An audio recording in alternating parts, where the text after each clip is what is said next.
आणि आतापर्यंतच्या किंवा दिवसभरातल्या मोठ्या टॉपने आपण बातम्या बघूया।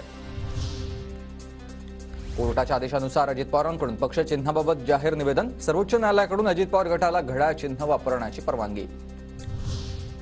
शरद पवार आज पुणे दौऱ्यावर। पुण्यात शरद पवारांच्या भेटीगाठी आणि विविध कार्यक्रमांचं आयोजन। आमदार शहाजी बापूंचे पुतळे संग्रामसिंह पाटील शरद पवारांच्या भेटीला। आज शरद पवारांच्या उपस्थितीत संग्रामसिंह पाटील पक्षप्रवेश करण्याची शक्यता। शिवाजीराव आढळराव पाटील यांचा 26 मार्चला अजित पवार गटात प्रवेश होणार, तर शिरूरमधून उमेदवारी निश्चितीचा आढळरावांचा दावा।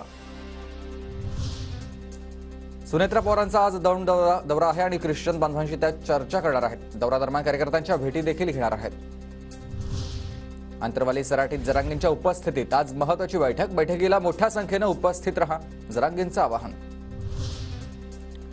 भाजपा नेते पंकजा मुंडे आज गोपीनाथ गडावर दर्शनासाठी जाणार आहेत आणि बंजारा समाजासोबत यावेळेला होळी कार्यक्रमात सहभागी देखील होणार आहेत।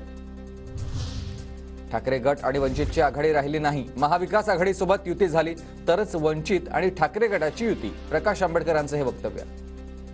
त्याच्यातल्या काहीच गोष्टी फॉलो झाल्या नाहीत आणि ते इंडिपेंडेंटली जाऊन त्यांच्याशी बोलून आले। त्याच्यामुळे असं आता आम्ही असं म्हणतो ती जुनी युती नाही। आता महाविकास आघाडी बरोबर आमचं जमलं तर युती आहे, नाही जमलं तर युती नाही। कोल्हापुरात वंचितकडून शाहू महाराजांना पाठिंबा, तसंच काँग्रेसच्या 6 जागी पाठिंबा जाहीर। शाहू महाराजांना निवडून आणण्याची जबाबदारी आमची, प्रकाश आंबेडकरांची प्रतिक्रिया।